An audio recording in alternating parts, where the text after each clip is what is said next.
Lower دیر میں دفعہ 144 نافذ تھی اور انہوں نے کہا تھا کہ ہر طرح کی سیاسی سرگرمیوں پر پابندی ہے۔ اب یہ سیاسی جماعتیں ہماری جو ہیں درمیانی راستہ یہ نکالتی ہیں کہ ورکر کنونشن کے نام پر، اسپیشل میٹنگ کے نام پر، ٹھیک ہے، یہ اکٹھ کر لیتے ہیں۔ ہوتا وہ جلسہ عام ہی ہے کہ مطلب جنرل پبلک کو بلایا جاتا ہے، بڑی تعداد میں بلایا جاتا ہے۔ تو یہ قافلے جب اتنی بڑی تعداد میں جا رہے تھے تو لوور دیر کی انتظامیہ نے، ڈپٹی کمشنر دیر جو تھے، انہوں نے فوری طور پہ وہاں 144 نافذ کر دی اور انہوں نے کہا جی کہ شہر میں راستے جو ہیں بند کر دیے جائیں اور کسی کو اجازت نہ دی جائے۔ پی ٹی آئی کے کارکن یہ کہتے ہیں کہ ہم پہ پولیس نے براہ راست فائرنگ کی اور اس فائرنگ کے بعد جو ہے وہ سکفل شروع ہوا ہے اور ہمیں خدشہ پیدا ہو گیا ہمارے ساتھی مر جائیں گے۔ تب ہم نے جو ہے نا باقاعدہ اٹیک کرنے کی کوشش کی ہے اور پولیس کو پسپا کیا۔ وہ جب ٹکراؤ کی صورتحال ہوتی ہے نا تو سکفل ہے، وہ آمنے سامنے کھڑے ہو گئے۔ السلام علیکم، ایڈیٹوریلزم کے اسپیشل پروگرام کے ساتھ میں ہوں بسمہ عنایہ۔ ہر روز کی طرح آج کی ٹاپ سٹوریز پہ بات کریں گے اور ہمارے ساتھ موجود ہیں سینئر صحافی اور تجزیہ کار نعیم مصطفیٰ صاحب۔ ان سے مزید پوچھیں گے کہ صورتحال کس طریقے سے آگے جائے گی، اپنی سیاسی بصیرت سے ہمیں آگاہ کریں گے۔ سب سے پہلے جو ٹاپ سٹوری ہے وہ یہ ہے کہ کے پی کے اس وقت سیاسی سرگرمیوں کا مرکز بنا ہوا ہے، وہیں پر پاکستان تحریک انصاف کے جو کارکن تھے وہ کنونشن میں جا رہے تھے، ورکر کنونشن میں، ان کے درمیان اور پولیس کے درمیان تصادم ہوا ہے۔ تو سر ہم آپ سے یہ جاننا چاہتے ہیں کیا یہ کھلا تضاد نہیں ہے کہ جب باقی تمام سیاسی جماعتیں جو ہیں وہ میدان میں اتری ہوئی ہیں تو ایک کے لیے صرف رکاوٹیں کریٹ کی جا رہی؟ بیٹے وہاں دو باتیں ذہن میں رکھنی چاہیے۔ ایک تو پہلی بات تو یہ ہے کہ وہاں جو لوئر دیر ہے ڈسٹرکٹ ہے، لوور دیر میں دفعہ 144 نافذ تھی اور انہوں نے کہا تھا کہ ہر طرح کی سیاسی سرگرمیوں پر پابندی ہے۔ اب یہ سیاسی جماعتیں ہماری جو ہیں درمیانی راستہ یہ نکالتی ہیں کہ ورکر کنونشن کے نام پر، اسپیشل میٹنگ کے نام پر، ٹھیک ہے، یہ اکٹھ کر لیتے ہیں۔ ہوتا وہ جلسہ عام ہی ہے کہ مطلب جنرل پبلک کو بلایا جاتا ہے، بڑی تعداد میں بلایا جاتا ہے۔ تو یہ قافلے جب اتنی بڑی تعداد میں جا رہے تھے تو لوور دیر کی انتظامیہ نے، ڈپٹی کمشنر دیر جو تھے، انہوں نے فوری طور پہ وہاں 144 نافذ کر دی اور انہوں نے کہا جی کہ شہر میں راستے جو ہیں بند کر دیے جائیں اور کسی کو اجازت نہ دی جائے۔ لیکن انہوں نے جس جگہ رکھا تھا وہ تھوڑا سا شہر سے دور علاقہ تھا، جو پنڈال ہے وہ تھوڑا فاصلے پہ تھا۔ تو جب یہ قافلے بڑی تعداد میں جو تو قبائلی علاقوں سے بھی آئے تھے، شہری علاقوں سے، سیٹلڈ ایریاز جو ہیں، اب تو خارج سیٹلز ہیں، ان میں سے جو لوگ آئے تھے ان کے قافلوں کو لوئر دیر کی پولیس نے روکا اور روکنے کے بعد وہ کہتے ہیں سکفل ہو گیا۔ اس میں دو طرح کے تضاد جو ہیں وہ سامنے آئے ہیں۔ پولیس یہ کہتی ہے کہ پہلے کارکنوں نے ہماری رکاوٹیں ہٹا کے اور گزرنے کی کوشش کی، 144 تھی تو ہم نے کوشش یہ کی، ہم نے کہا ان کو آگے نہیں جانے دیا جائے گا۔ تو ہم نے پوچھا اعلیٰ حکام سے یہ اس طرح، انہوں نے کہا ان کو روکے۔ کہتے ہیں ہم نے بیریئر دوبارہ وہاں کھڑے کیے اور ان کو روکنے کی کوشش کی۔ جب روکنے کی کوشش کی تو سکفل ہو گیا اور انہوں نے پتھر مارے، ڈنڈے مارے، جو بھی کچھ تھا، اور رکاوٹیں توڑ دیں کارکنوں نے۔ تو پولیس یہ کہتی ہے کہ ہم نے پھر لاٹھی چارج کیا، لیکن پی ٹی آئی کے کارکن یہ کہتے ہیں کہ ہم پہ پولیس نے براہ راست فائرنگ کی اور اس فائرنگ کے بعد جو ہے وہ سکفل شروع ہوا ہے اور ہمیں خدشہ پیدا ہو گیا ہمارے ساتھی مر جائیں گے۔ تب ہم نے جو ہے نا باقاعدہ اٹیک کرنے کی کوشش کی ہے اور پولیس کو پسپا کیا۔ وہ جب ٹکراؤ کی صورتحال ہوتی ہے نا تو سکفل ہے، وہ آمنے سامنے کھڑے ہو گئے۔ جب آمنے سامنے آئے تو انہوں نے، پولیس نے ان پہ وار کیے، انہوں نے ان پہ وار کیے۔ پولیس یہ کہتی ہے کہ ہم نے حفاظت خود اختیاری کے تحت فائرنگ کی ہے۔ فائرنگ کا مان گئے ہیں وہ جو ڈسٹرکٹ پولیس افسر ہیں، ڈی پی او، ان کا یہ کہنا ہے کہ جی ہم نے فائرنگ کی، لیکن اس وقت جب جلسہ یہ جو جلوس تھا یہ منتشر نہیں ہو رہا تھا اور اس پہ پھر کال چل گئی، سوشل میڈیا پہ چلا تو ہزاروں کی تعداد میں اور کارکن آ گئے، تو پولیس کے لیے قابو کرنا مشکل تھا۔ کہتے ہیں ہم نے بامر مجبوری جو ہے نا اپنے آپ کو بچانے کے لیے حفاظت خود اختیاری کا تحت جو ہمیں اختیار حاصل ہے خود، اس اختیار کے تحت ہم نے جو فائرنگ کی ہے اور ان کو صرف بھگایا ہے، منتشر کیا ہے، فائر کسی کو ڈائریکٹ نہیں مارا۔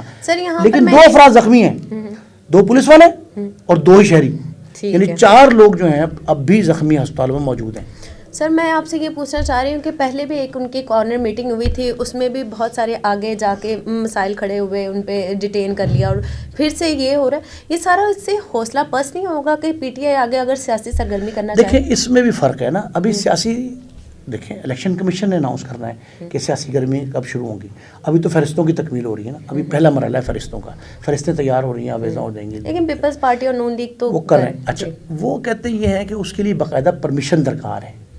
اگر آپ نے جلسہ کرنا ہے، جلسہ عام جسے کہتے ہیں، تو اس کے لیے آپ ڈسٹرکٹ انتظامیہ کو ایک درخواست دیں، وہ آپ کو پرمٹ کر دیں، جگہ بتائیں آپ کو فلاں جگہ پہ کرنا ہے۔ لیکن یہاں یہ مسئلہ ہے کہ کارنر میٹنگ کے نام پر جب ان اناؤنسڈ ہوتا ہے، ان اناؤنسڈ، تو یہ معاملات آتے ہیں. لیکن یہ سیاسی کارکنوں کو بھی چاہیے, سیاسی جماعتوں کو چاہیے کہ وہ اپنے کارکنوں کو سمجھائیں کہ ضابطہ اخلاق جو ہے نا, اس سے ہمیں کسی طور پہ جو ہے نا کنارہ کشی نہیں کرنی چاہیے. اس کا منون جو ہے وہ ہم اگر اوبے کر جائیں تو اس کے رزلٹ نتائج اچھے آئیں گے, ایک بات. دوسرا یہ ہے کہ ہمارے قانون نافذ کرنے والے اداروں کا بھی فرض ہے کہ وہ بھی جذبات یا پرسنالٹی کہ پرسنل کریش تو نہیں ہے نا کوئی.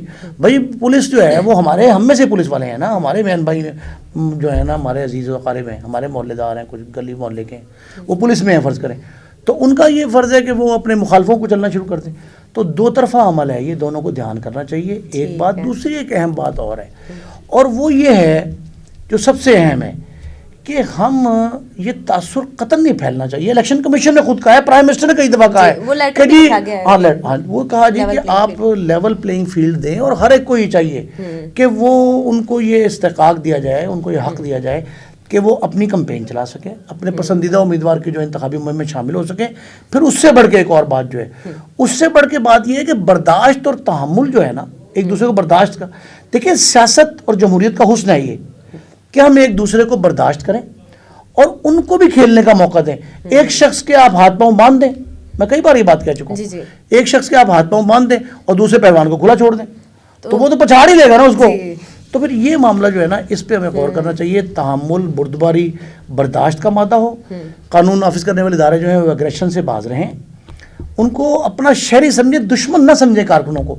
سیاسی کارکن جو ہے نا وہ ان کے ساتھی ہیں, ان کے دکھ درد میں شریک ہونے والے ہیں, ان کے عزیز و اقارب ہیں, تو ان کو پاکستان کا شہری سمجھیں, بھارتی شہری سمجھ کے تشدد نہ کریں. اچھا, بہت شکریہ, یہ بڑا مزیدار موقف آ گیا. ایک تو دو طرفہ ہونا چاہیے, اس کے علاوہ بھارتی شہری نہ سمجھے, ان کو اپنا ہی سمجھے. اچھا, دوسری خبر جو اس وقت بڑی ٹاپ ٹرینڈنگ پہ چل رہی ہے وہ یہ ہے کہ پاکستان تحریک انصاف سے منسلک رہنے والے جو شہزاد اکبر تھے, ان پر نامعلوم افراد نے تیزاب گرا دیا. تو سر یہ آپ سے پوچھنا چاہ رہے ہیں کہ کیا یہ صرف ایک فرد پر حملہ تھا یا پھر یہ پورا کسی جو پارٹی کے لوگ ہیں ان کو کوئی پیغام وغیرہ بھیجا جا رہا تھا جو منسلک تھے یا روپو؟ اس میں دیکھیں یہ بھی اسی سلسلے سے جڑا ہوا ایک سلسلہ ہے. ٹھیک ہے. جب میاں نواز شریف صاحب لندن میں تھے تو ان کے گھر کے باہر مریم وہاں گئی, اس پہ حسین نواز باہر نکلے, ان پہ حمزہ شہباز سے پہلے 2 دفعہ لوگ ان کے خاندان کے گئے, ان پہ حملے ہوتے رہے. تو یہ بھی اچھا ٹرینڈ نہیں ہے. یہ بھی ہمیں سیاسی جماعتوں کو چاہیے کہ اپنے کارکنوں کو یہ تمیز اخلاقیات سکھائیں کہ یہ کوئی انداز نہیں ہے کہ آپ کسی فرد پہ اگر فرض کریں آپ اظہار ناپسندیدگی کرنا چاہتے ہیں تو اس کے اور 100 طریقے ہیں. اب آج یہ میں نے خبر پڑھی ہے, انہوں نے خود ٹویٹ کیا ہے شہزاد اکبر صاحب نے, وہ کہتے ہیں میں لندن میں سیاسی پناہ, وہ کہتے ہیں لندن میں سیاسی پناہ گزین ہوں میں, اور میں سیاسی مطلب وہ یہاں کے شور شرابے سے تنگ آ کے وہاں چلے گئے. اب وہاں جا کے بھی لوگوں نے ان کو نہیں چھوڑا. ٹھیک ہے, آپ اگر کسی کو آپ کو اچھا نہیں لگتا, لوگ کہتے ہیں جی انہوں نے احتساب کا شفاف عمل جو ہے نا اس کا مظاہرہ نہیں کیا. ٹھیک ہے, مجھے بھی اچھا نہیں لگا ہوگا, ہو سکتا ہے, لیکن اس کا مطلب یہ ہے کہ میں ان کے چہرے پہ تیزاب پھینک دوں, ان کے گھر میں تیزاب کی بوتل انڈیل دوں, یہ تو کوئی انسانیت نہیں نا ہے. اور وہ کہتے ہیں کہ میرے بچے لکیلی, میرے بیگم بچے سب ساتھ تھے, وہ بچ گئے ہیں, لیکن میں چونکہ صحن کی طرف آ رہا تھا تو مجھ پہ وہ تیزاب پڑا اور میں زخمی بھی ہوا ہوں. تو یہ اس کی کسی طور جو ہے نا وہ توصیف تحسین نہیں کی جا سکتی, اس کی تنقید ہی بنتی ہے اور یہ تنقیص بھی بنتی ہے کہ یہ بہت بڑی خرابی ہے سیاسی جماعتوں کی. ان کو چاہیے کہ وہ اپنے کارکنوں کو سمجھائیں کہ یہ اس طرح کی نوبت نہیں آنی چاہیے. وہی پھر صبر و تحمل و برداشت کا مادہ, وہ جب تک نہیں ہوگا سیاست کا حسن, جمہوریت کے جو اخلاقیات ہیں وہ تباہ ہو جائیں گے. سر اسی کے حوالے سے بات ہو رہی ہے, تیسری ٹاپ ٹرینڈنگ سٹوری, اس میں بھی مجھے لگتا ہے ہمیں یہی بات کرنی پڑے گی. وہ یہ ہے کہ ٹاؤن شپ میں پیپلز پارٹی کی جو کارنر میٹنگ تھی اس میں یہ الزام لگایا گیا کہ نون لیگ کارکنوں نے حملہ کیا. سب سے پہلے تو یہ پوچھنا چاہیں گے کیا وجہ ہوگی کہ نون لیگ ان پہ جا کے حملہ کرے گی, کیا فائدہ ہو سکتا ہے؟ اس میں ایک بات بڑی اہم ہے. ابھی اس انتخابات 8 فروری کو ہیں انشاءاللہ, لیکن اس سے پہلے یہ سیاست میں پرتشدد واقعات ہونا شروع ہو گئے, اور یہ آغاز جو ہے نا یہ بڑا خطرناک ہے. اور یہ سیاست کے لیے, انتخابی عمل کے لیے, انتخابی مہم, امیدواروں کے لیے, جماعتوں کے لیے, الیکشن کمیشن کے لیے, قانون نافذ کرنے والے اداروں, حکومت کے لیے, نگران حکومت کے لیے, کسی کے لیے اچھا نہیں ہے, نیک شگون نہیں ہے. یہ بڑی بدشگونی ہے اور بدتمیزی بھی ہے.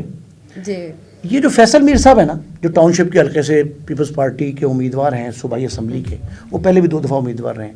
یہ ان کا تعلق بڑے خاندان سے ہے. پروفیسر وارث میر صاحب کے فرزند ہیں, حامد میر, عامر میر اور عمران میر ان کے بھائی ہیں. اور سب سے بڑے ہیں ان کے سب سے بڑے بھائی, 3 ان کے چھوٹے ہیں, حامد ہیں, پھر یہ جو صوبائی وزیر نگران ہے آج کل وہ ہیں عامر میر صاحب, پھر عمران میر ہیں, سب سے چھوٹے ہیں. ان کا سب کا تعلق جو ہے نا وہ صحافت سے ہے تینوں کا. یہ بڑے سیاست میں آئے ہیں, ظاہر باپ کی وراثت تو تینوں میں بھی آئی ہے, ان میں بھی آئی ہوگی. تو ان کا یہ اپنا کلیم تھا کہ ہم وہاں اپنی میٹنگ سجائے بیٹھے تھے کہ نون لیگ کے کارکن آ کے ہمارے دفتر پر حملہ کر دیا, توڑ پھوڑ کی اور ہمیں ہراساں کیا. لیکن پولیس نے ابھی تک مقدمہ اس کا درج نہیں کیا. پولیس یہ کہتی ہے کہ یہ تصدیق شدہ واقعہ نہیں ہے, مصدقہ نہیں. اب وہ کہتے ہیں الزام تراشی جو ہے یہ پچھلا الیکشن جب تھا اور بائی الیکشن بھی ہوا, اس سیٹ پہ الیکشن بائی الیکشن بھی ہوا ہے اسی حلقے میں, اس بائی الیکشن میں 3-4 سال پہلے اس میں بھی یہ شائستہ والا جو الیکشن تھا اس میں بھی یہ الزام انہوں نے لگایا تھا کہ ہمارے مخالفین نے ہماری ریلی روکی ہے, اس پہ حملہ آور ہوئے ہیں. اب یہ پھر نون لیگ پہ وہ لگا. اب اس میں ایک اور بات سنیں, نہیں یہ ہو سکتا ہے, میں ہمارا نہیں خیال, وہ اگر کہہ رہے ہیں تو ٹھیک کہہ رہے ہوں گے فیصل میر صاحب, لیکن ایک بات آپ سمجھیں, یہ نون لیگ آپ نے جملہ کہا ہے کہ اس سے کیا حاصل کرنا چاہتی ہے, یہ تو بدنامی کا باعث ہوگا نا. تو اچھا اب اس میں ہوتا یہ ہے کہ بعض اوقات گلی محلے میں مخالفت چل رہی ہے کسی سے, تو وہ پارٹی کارکن کے طور پہ نہیں, ذاتی طور پہ کسی کو پتھر مار دیا, کسی کو گالی دے دی, کسی کو بدکلامی کر لی, تو یہ میرا خیال لگتا ہے کہ لوکل لیول کا معاملہ ہے. اور اسی وجہ سے شاید نا جماعتوں نے بیچ میں کچھ نہیں رول پیش کیا. پاکستان پیپلز پارٹی نے بھی کوئی موقف نہیں لیا, مسلم لیگ نون بھی سائڈ پہ رہی, اور میرا خیال ہے کہ یہ ہماری قیادت کی دانش مندی ہے کہ انہوں نے اس کو سیریس نہیں لیا. لیکن یہ واقعات جو ہے نا اس طرح کے وہ رکنے چاہیے. ایک دوسرے کو اگر ہم برداشت نہیں کریں گے تو سیاست کا حسن ختم ہو جائے گا, جمہوریت تباہ ہو جائے گی. اخلاقیات جو ہے نا اس دیکھیں ضابطہ اخلاق جاری کیا الیکشن کمیشن نے, تو اس پہ ہم عمل پیرا ہوں, نمبر 1. نمبر 2 بات یہ ہے کہ جہاں بھی سیاست شروع ہو گئی ہے, انتخابی مہم کا آغاز ہے, وہاں ہمیں چاہیے یہ کہ ہم کوئی نہ کوئی ایسا لائے عمل ضرور نکلا جو نا لوکل لوگ جو تھوڑے سینئر ہیں نا یا مرکزی قیادت ہے, صوبائی قیادت ہے, ان کا فرض ہے کہ وہ کارکنوں کو جو ہیں وہ کہیں کہ جذبات اور جذباتیت جو ہے مین, اور دوسرا سب سے بڑھ کے ایگریشن, پرتشدد ہونا, متشدد ہونا, اس سے باز رہنا چاہیے. اچھا بہت شکریہ. یہ آج تینوں سٹوریز میں جو ایک کامن پوائنٹ دیکھنے کو مل رہا ہے وہ یہ ہے کہ جو سیاسی انٹالرنس ہے وہ بہت زیادہ بڑھ رہی ہے. تو ہمیں یہ چاہیے کہ اخلاقیات جو ہے نا اس کا ہاتھ یا دامن بالکل نہیں چھوڑنا چاہیے, کیونکہ سیاست تو جاری رہے گی. آپ سب کی رشتہ داریاں خراب ہو رہی ہیں, آپ سب کو بھی یہی ایڈوائس کی جاتی ہے کہ آپ بھی ایک دوسرے کو سیاست کی وجہ سے برا بلا نہیں گئے, بلکہ ایک دوسرے سے محبت کی فضا قائم کی جائے. آپ سب سے ملاقات ہوگی اگلے پروگرام میں, تب تک اپنا خیال رکھیے. اللہ حافظ.